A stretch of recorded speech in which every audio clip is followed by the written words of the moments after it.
भारत माता की।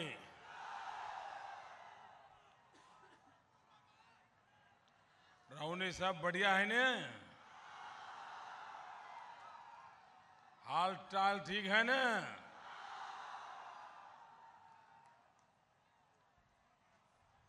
मंच पर विराजमान हमारे वरिष्ठ नेता डॉक्टर सीपी ठाकुर जी, औरंगाबाद के सांसद श्रीमान सुशील जी, जहानाबाद से सांसद राष्ट्रीय लोक समता पार्टी के सह प्रदेश अध्यक्ष डॉक्टर अरुण जी, औरंगाबाद से विधान पार्षद राजेंद्र कुमार सिंह, भाजपा औरंगाबाद के अध्यक्ष पुरुषोत्तम जी, लोक जनशक्ति पार्टी के श्री अनूप ठाकुर, राष्ट्रीय लोक समता पार्टी के श्री अशोक मेहता, हम पार्टी के श्री अजय सिंह,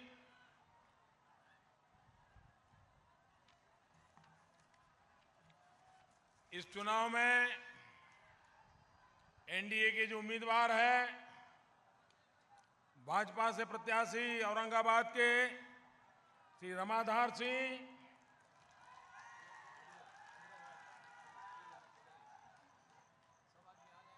भाजपा के नवीन नगर के विधानसभा उम्मीदवार गोपाल नारायण सिंह, हम पार्टी के कुटुंबा विधानसभा से उम्मीदवार संतोष कुमार सुमन जी, राष्ट्रीय लोक समता पार्टी से ओबारा विधानसभा के उम्मीदवार चंद्रभूषण वर्मा जी, भाजपा से गो विधानसभा के उम्मीदवार श्री मनोज शर्मा जी, लोक जनशक्ति पार्टी के श्री रफीगंज विधानसभा के उम्मीदवार श्री प्रमोद कुमार सिंह, भाजपा से गुरुवा विधानसभा के उम्मीदवार राजीव दांगी जी, हम पार्टी से शेरघाटी विधानसभा के उम्मीदवार श्री मुकेश कुमार,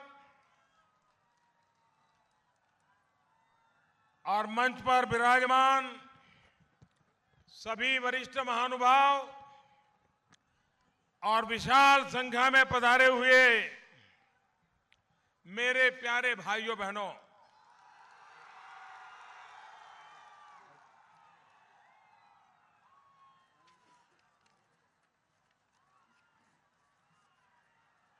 मुझे औरंगाबाद आने का ये पहला सौभाग्य मिला है।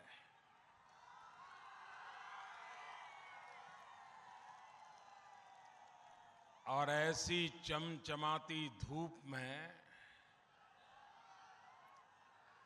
चमड़ी भी चीर दें, ऐसी भीड़ में आप लोगों ने इतना ताप होने के बाद भी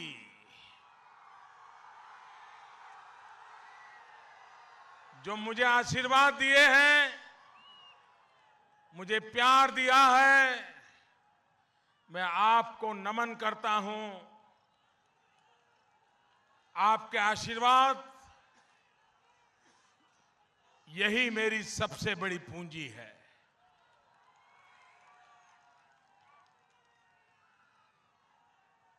मैं दूर दूर तक जहां भी नजर पहुंचे, लोग ही लोग नजर आ रहे हैं। मैं नहीं मानता हूं वहां तक मेरी आवाज पहुंचती होगी जहां लोग खड़े हैं। भाइयों बहनों, चुनाव में तो रैलियां बहुत देखी है, लेकिन ये रेला नहीं, ये तो रैली से आगे बढ़ के रेला, रेला से आगे बढ़ के आंधी का रूप ले लिया है।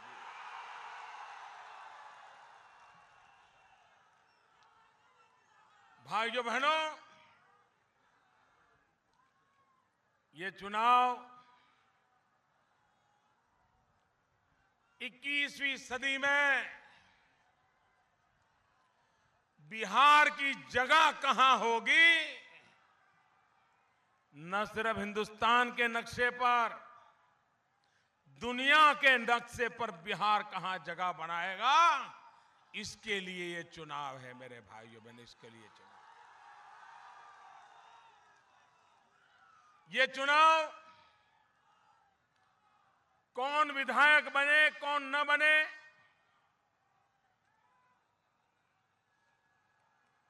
किसकी सरकार बने किसकी सरकार न बने, कौन पार्टी जीते कौन पार्टी न जीते, कौन नेता आए कौन न नेता आए, ये चुनाव उस बात का नहीं है मेरे भाइयों बहनों। ये चुनाव इस बात का फैसला करने के लिए है कि बिहार का भविष्य क्या होगा। ये चुनाव इस बात का है कि नौजवानों का भाग्य कौन बदलेगा।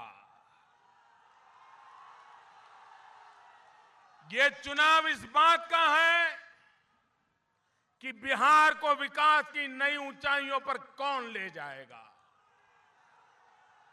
और इसलिए मेरे भाइयों बहनों, इस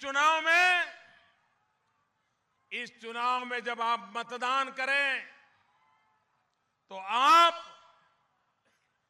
ये जरा महास्वार्थ बंधन बना है, उस महास्वार्थ बंधन के इतिहास को और भूतकाल को पर आप पूरी तरह जान लीजिए।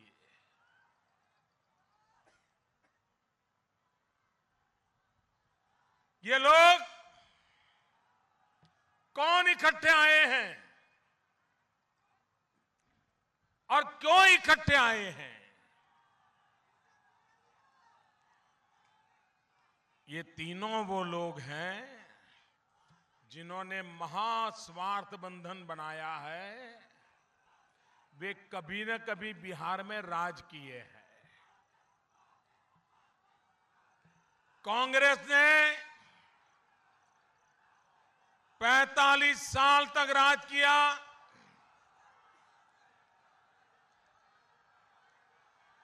लालू जी ने, नीतीश जी ने, ये बड़े भाई छोटे भाई ने 25 साल राज किया और तीनों ने मिलाकर के 60 साल तक बिहार में राज किया। 60 साल तक। मुझे बताइए भाइयों, क्या 60 साल एक कम समय है क्या? 60 साल में सब कुछ हो सकता है कि नहीं हो सकता है? अरे दुनिया में कुछ देश जो 30 साल पहले पैदा हुए, 40 साल पहले पैदा हुए, आज वो दुनिया में नंबर 1 पर पहुंच गए। बिहार में इन्होंने 60 साल तक सरकारें चलाई, लेकिन बिहार के नौजवान को रोजगार तक नहीं दे पाए। मैं पूछना चाहता हूं, ये बिहार ने 2 रेल मंत्री दिए। लालू जी रेल मंत्री थे कि नहीं थे? नीतीश जी रेल मंत्री थे कि नहीं थे? अब मुझे बताइए, आपको कलकत्ता जाना है तो टिकट मिलता है क्या? मिलता है क्या? ट्रेन में जगह मिलती है क्या? आप मुझे बताइए, जिन लोगों ने ऐसी सरकारें चलाई हो, ऐसे लोगों पर और भरोसा कर सकते हैं क्या? उन पर भरोसा करना चाहिए क्या? उनको दोबारा लाना चाहिए क्या? उनको रोकोगे? पक्का रोकोगे? लेकिन इसके लिए आपको मेरी मदद करनी पड़ेगी। करोगे? ऐसे नहीं, सबके सब हाथ ऊपर करके बताओ, करोगे? सबके सब हाथ ऊपर करके बताइए, करेंगे? पक्का करेंगे? पक्का करेंगे? देखिए, 16 तारीख को मतदान है। कब है? कब है? अभी आपके पास कुछ दिन बचे हैं। यहां आया हुआ एक एक व्यक्ति 50-50 मतदाताओं को लेके बैठ जाएगा। करोगे? एक एक व्यक्ति 50-50 मतदाताओं से मिलने, उनको बात पहुंचाए और 16 तारीख को वो बटन दबाएं ताकि बिहार के भाग्य का रास्ता खुल जाए। भाइयों बहनों, ये काम आप लोग करोगे? फिर एक बार हाथ ऊपर करके बताइए, करोगे? पक्का करोगे? मैं आपका बहुत बहुत आभारी हूं भाइयों बहनों। ये जो आपका मिजाज है ना, ये मिजाज ही परिवर्तन लाने वाला है। तो इस बार बिहार में भाग्य बदलने का जिम्मा मेरे नौजवानों ने उठाया है। सारे बिहार का जवान एक मुस्त हो गया है कि अब बिहार को बर्बाद नहीं होने देना है। अब बिहार को बेहाल नहीं होने देना है। आप मुझे बताइए, ये जो चुनाव लड़ रहे हैं, लालू जी हो, नीतीश जी हो, मैडम सोनिया जी हो, इन लोगों ने अपने 60 साल का काम का हिसाब देना चाहिए कि नहीं देना चाहिए? ऐसे नहीं, ताकत से बताओ। इन्होंने अपने काम का हिसाब देना चाहिए, पाई पाई का हिसाब देना चाहिए, पल पल का हिसाब देना चाहिए। बिहार में 60 साल में क्या किया बताना चाहिए, किसने किया बताना चाहिए, क्या क्या किए बताना चाहिए, कब कब किया बताना चाहिए। भाइयों बहनों, लेकिन पूरा चुनाव देखिए आप। अब कुछ दिन के बाद तो मतदान शुरू हो जाएगा, लेकिन अभी तक ये तीनों लोग, उन्होंने बिहार के लिए क्या किया, इसके लिए एक शब्द भी बोलते नहीं है। बोलते हैं क्या? बोलते हैं क्या? दिन रात क्या बोलते हैं? मोदी मोदी मोदी को गाली दो, गाली दो। सुबह डिक्शनरी खोल करके बैठ जाते हैं कि आज मोदी को नई गाली कौन सी देंगे। अब तो डिक्शनरी भी खाली हो गई है, तो उन्होंने एक फैक्ट्री खोल के रखी है, नई नई गालियां बनाने की फैक्ट्री। और वो फैक्ट्री से रोज माल लेकर के निकलते हैं और दिन रात मोदी को गालियां दे रहे हैं। क्या ये चुनाव है? क्या चुनाव में काम का हिसाब नहीं दोगे? क्या चुनाव में बिहार के लिए क्या करोगे ये नहीं बताओगे? भाइयों बहनों, उनके पास कहने को कुछ बचा नहीं है। कोई भी सरकार हो, जब चुनाव में जाती है तो उस सरकार का दायित्व बनता है कि वो जनता को अपने काम का हिसाब दे, लेकिन वे अपने काम का हिसाब नहीं दे रहे हैं। 60 साल उन्होंने काम किया, यहां बर्बादी लाने का काम किया है। उद्योग धंधे अगर नहीं आएंगे तो नौजवान को रोजगार मिलेगा? मुझे बताइए, रोजगार मिलेगा? क्या बिहार के नौजवान को रोजगार चाहिए कि नहीं चाहिए? बिहार के नौजवान का पलायन बंद होना चाहिए कि नहीं होना चाहिए? बिहार के बेटे को अपने मां बाप की सेवा करने का मौका मिलना चाहिए कि नहीं मिलना चाहिए? आज मैं अभी कुछ दिन पहले दिल्ली से फरीदाबाद मेट्रो ट्रेन में गया था। फरीदाबाद स्टेशन पर गया था, तो जब मैं मेट्रो में जा रहा था तो बाकी लोग पैसेंजर आकर के नमस्ते करने आते थे। तो सारे पैसेंजर को मैं पूछता था, कौन हो, क्या कर रहे हो, कहां से आए हो।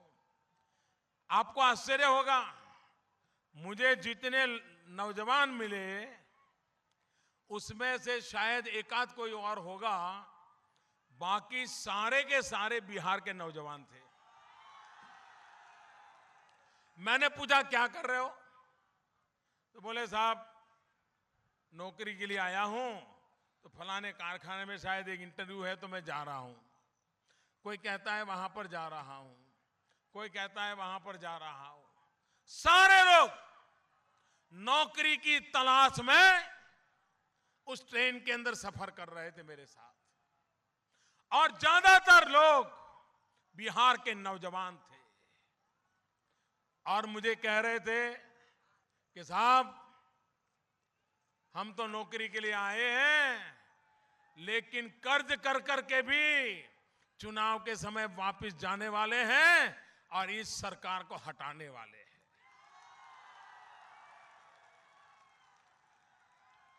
ये मिजाज है बिहारियों का पूरे देश में। मुझे अभी अमेरिका में बिहार के कुछ लोग मिले थे। जब मैं मिला उनको, मुझे इतना गर्व हुआ, इतना अभिमान हुआ कि मेरे देश के नागरिकों ने अमेरिका में आकर के क्या अपने आप को आगे बढ़ाया है, और वो सारे के सारे बिहार के थे। अगर बिहार के लोग अमेरिका में जाकर के कमाल कर सकते हैं, अगर बिहार के लोग हिंदुस्तान के किसी भी कोने में जाके कमाल कर सकते हैं, तो बिहार में क्यों नहीं कर पा रहे हैं? इसका कारण है कि बिहार में इन्हें अवसर नहीं मिलता है, उन्हें मौका नहीं मिलता है। मुझे बताइए नौजवानों, अगर आपको मौका मिले तो आप बिहार को बदल दोगे कि नहीं बदलोगे? नया बिहार बनाओगे नहीं बनाओगे? बिहार आगे बढ़ेगा कि नहीं बढ़ेगा? बिहार में ये ताकत है मेरे भाइयों। बिहार की जवानी अब बिहार के बदलने के लिए दीवानी बन गई है दोस्तों, और इसलिए बिहार को बर्बाद करने वालों की रवानगी भी तय हो गई है भाइयों। ये जवानी ही उनकी रवानगी करेगी, ये पक्का है मेरे भाइयों। आप मुझे बताइए, बिहार के मुख्यमंत्री जी ने आपको कहा था 2010 में कि मैं बिहार में हर घर में बिजली पहुंचाऊंगा, ऐसा कहा था?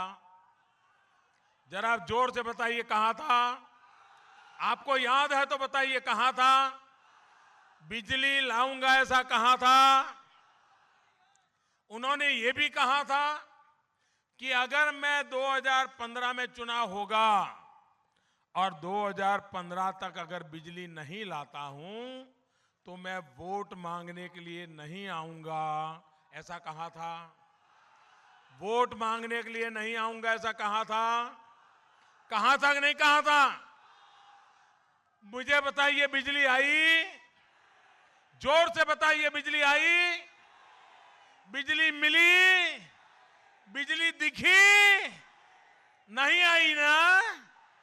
वो आए कि नहीं आए? वोट लेने के लिए आ गए कि नहीं आ गए? आए कि नहीं आ गए? आपसे धोखा किया कि नहीं किया? आपसे धोखा किया कि नहीं किया? वो अपने वादे से मुकर गए कि नहीं मुकर गए? क्या ऐसे लोगों पे भरोसा किया जा सकता है? ऐसे लोगों पे भरोसा किया जा सकता है? और इसलिए मैं कहता हूं भाइयों बहनों, अब बिहार ऐसी सरकार झेल नहीं सकता है जो बिहार को बर्बाद करने के लिए बनती है। ऐसी सरकार मत बनाओ मेरे भाई बहनों।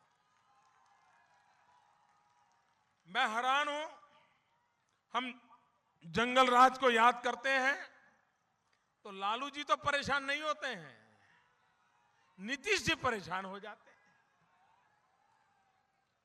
क्यों भाई?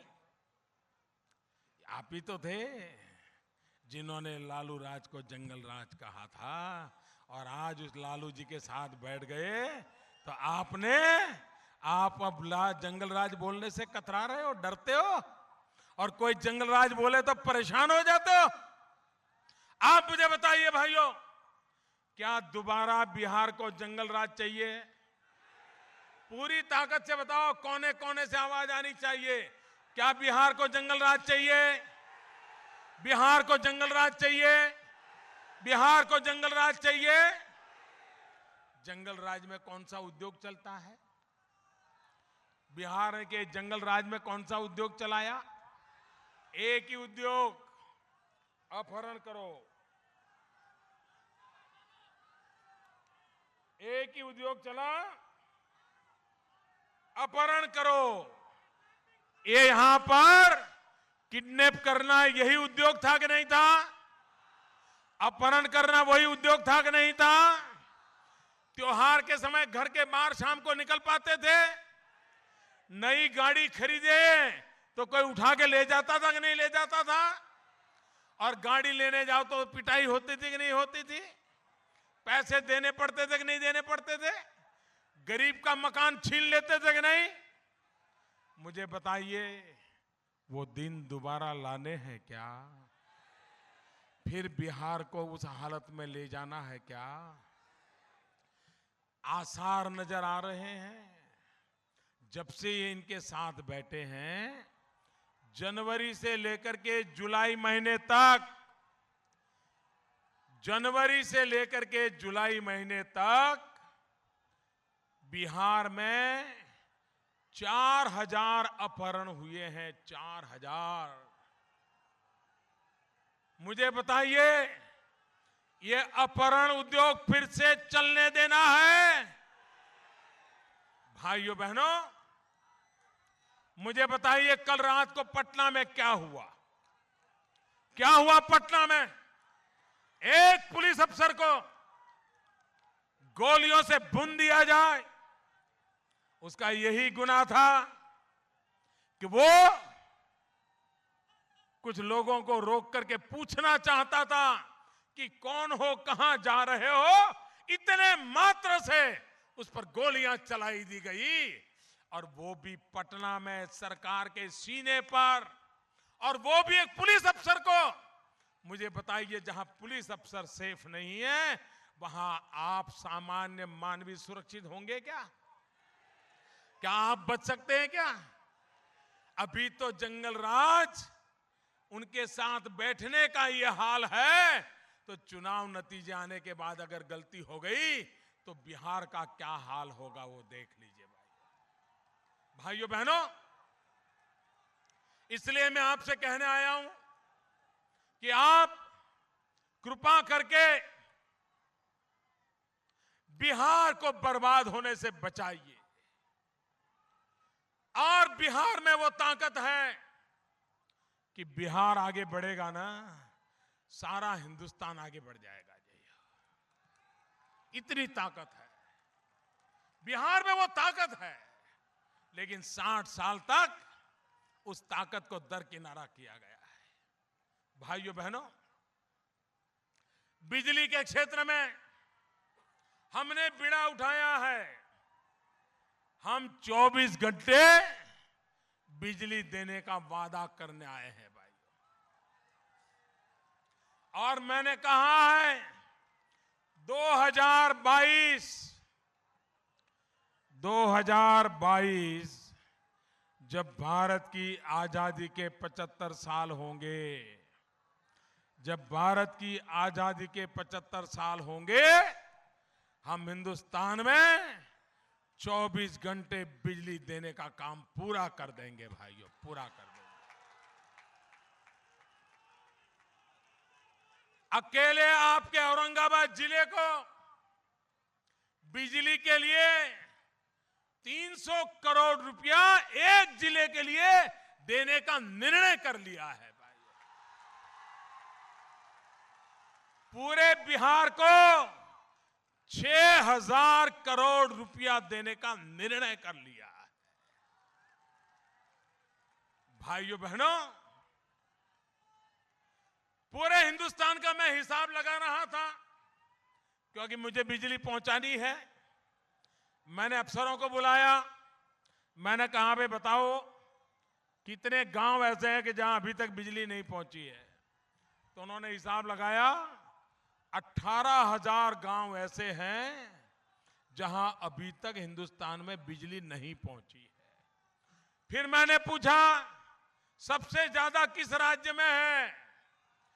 आपको हैरानी होगी मेरे भाइयों बहनों, इन लोगों ने 60 साल राज किया, 60 साल राज किया। ये महास्वार्थ बंधन के लोगों ने 60 साल राज किया। 18,000 में से 4,000 गांव आज भी अंधेरे में है। वो गांव बिहार के हैं मेरे भाइयों। आप मुझे बताइए, इनको सजा करनी चाहिए कि नहीं करनी चाहिए? पूरे देश में 18,000 गांव, उसमें से 4,000 गांव अकेले बिहार के हैं। अगर आप मुझे बिहार में ऐसी सरकार बना के दे दो तो सबसे पहले मैं काम उठा लूंगा इन 4,000 गांवों में बिजली पहुंचाने का। भाई,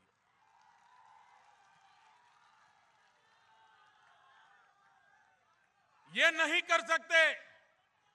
ऐसा नहीं है कि पैसों की कमी है, लेकिन उनके इरादे ठीक नहीं है। सरकार चलाना ये उनकी रुचि का विषय नहीं है। और इसलिए मेरे भाइयों बहनों, वो 24 घंटे राजनीति करते रहते हैं, उठापटक करते रहते हैं, किसको बचाना, किसकी मदद करना, इसी में लगे रहते हैं। और इसलिए वे बिहार का भला नहीं कर सकते। भूतकाल में पंचवर्षीय योजनाओं के तहत बिहार को बिजली के लिए करीब 8,000 करोड़ रुपया भारत सरकार ने देना तय किया।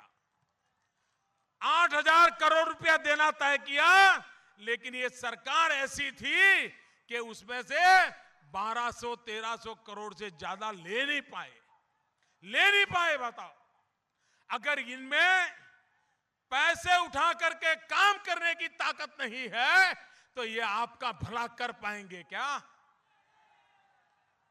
और इसलिए भाइयों बहनों, आज मैं आपके पास आया हूं कि बिहार के भाग्य को बदलना है और बिहार के जीवन में बदलाव लाना है। भाइयों बहनों, अगर मैं कोई भी हिसाब लगाता हूं कि भाई शौचालय कम से कम कहां बने हैं, तो नाम आता है बिहार का। कोई मुझे बताएं, क्या ये शौचालय जो नहीं है वो अमीर के घर में नहीं है क्या? अमीर के घर में शौचालय होता है कि नहीं होता है? मुझे बताइए, अमीर के घर में शौचालय होता है कि नहीं होता है? होता है कि नहीं होता है? गरीब के घर में होता है? गरीब के घर में शौचालय होना चाहिए कि नहीं होना चाहिए? ये गरीब मां बहनों को खुले में जाना पड़ता है, ये अपमान बंद होना चाहिए कि नहीं होना चाहिए? ये गरीबों की बातें करने वालों ने क्यों शौचालय नहीं बनाए भाई? ये शौचालय बनाने का काम दिल्ली में मेरी सरकार बनाने के बाद हमने उठाया और पिछले 1 साल में 95 लाख शौचालय बनाने का काम पूरा कर दिया है और आगे भी बनाने का काम तेज गति से चल रहा है।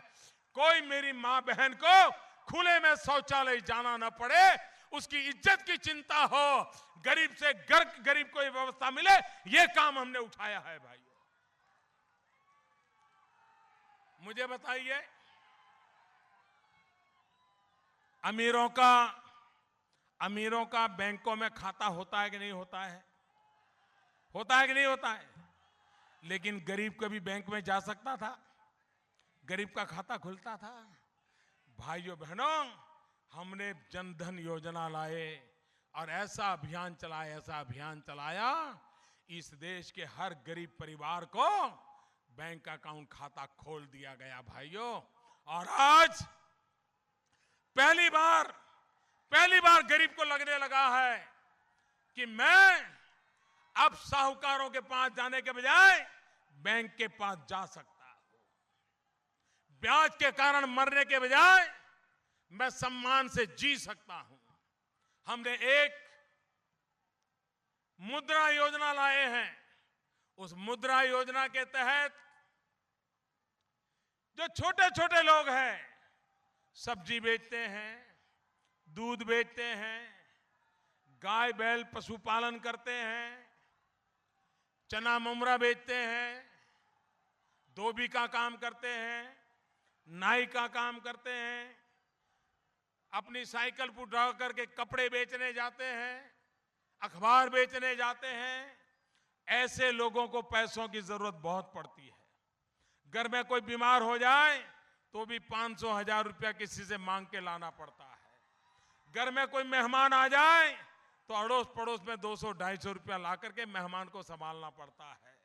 भाइयों बहनों, इन गरीबों को बैंकों से पैसा नहीं मिलता था। हमारी सरकार मुद्रा योजना लाई। अकेले बिहार में 3 लाख लोगों को पैसे देने का काम पूरा कर दिया भाई। और पूरे हिंदुस्तान में करीब करीब 26,000 करोड़ रुपया बैंकों से इन गरीबों को देने का काम हमने किया है। और इसलिए भाइयों बहनों, गरीब को ताकतवर बनाना है, गरीब की आर्थिक शक्ति बढ़ानी है, जिसके कारण मेरा गरीब का लाभ हो। हमने अभी 1 महीने का 1 रुपया, मुझे बताइए यहां कोई व्यक्ति है जो महीने का 1 रुपया ना दे सके? हर कोई दे सकता है ना। 12 महीने के 12 रुपये, सिर्फ 12 महीने के 12 रुपये उसकी बीमा योजना लागू कर दी। और कल जब मैं नवादा में था तो मुझे बताया गया कि वहां एक कोई मुस्लिम परिवार, उसने ये 12 रुपया वाली स्कीम ली थी और उसके परिवार में अचानक कुछ हो गया, महीना भर हुआ था और उसको 2 लाख रुपए का चेक आ गया। भाइयों, 2 लाख रुपए का चेक आ गया। गरीब के लिए कैसे काम होता है वो हमारी सरकार ने करके दिखाया है। भाइयों बहनों, मेरा एक और सपना है।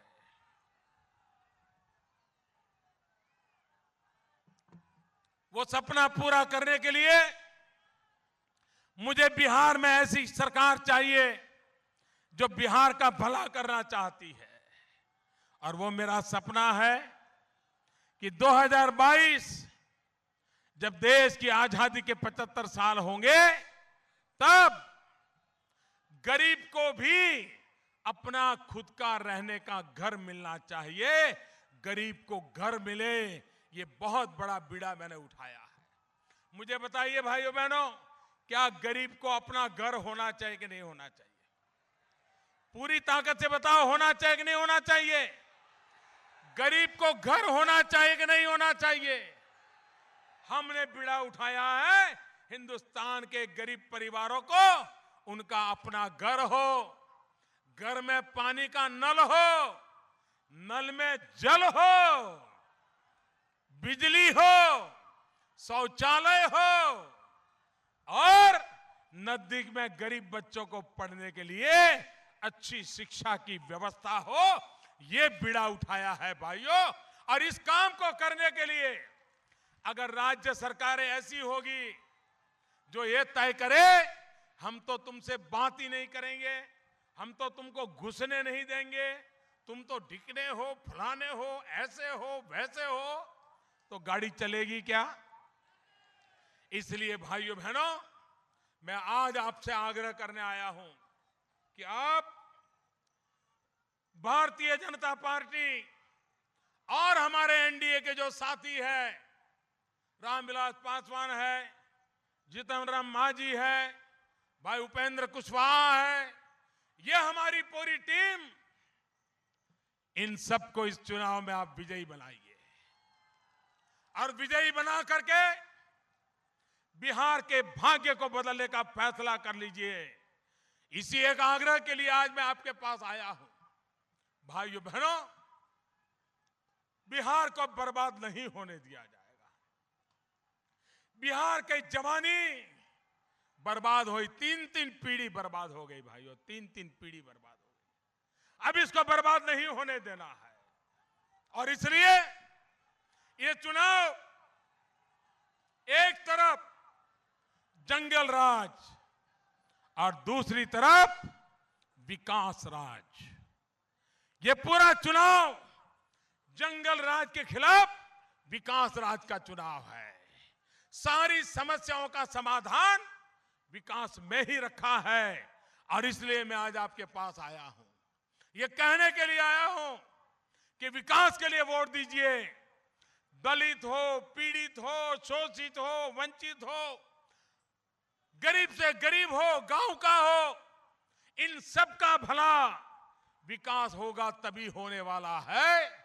जवानों को रोजगार मिलेगा तो परिवार की स्थिति अपने आप बदलवाने वाली है और इस काम के लिए भारतीय जनता पार्टी के नेतृत्व में बिहार में 2/3 बहुमत से सरकार बनाइए भैया, 2/3 बहुमत से।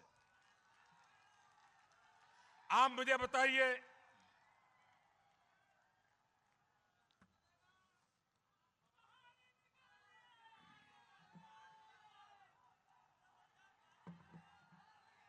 आप मुझे बताइए,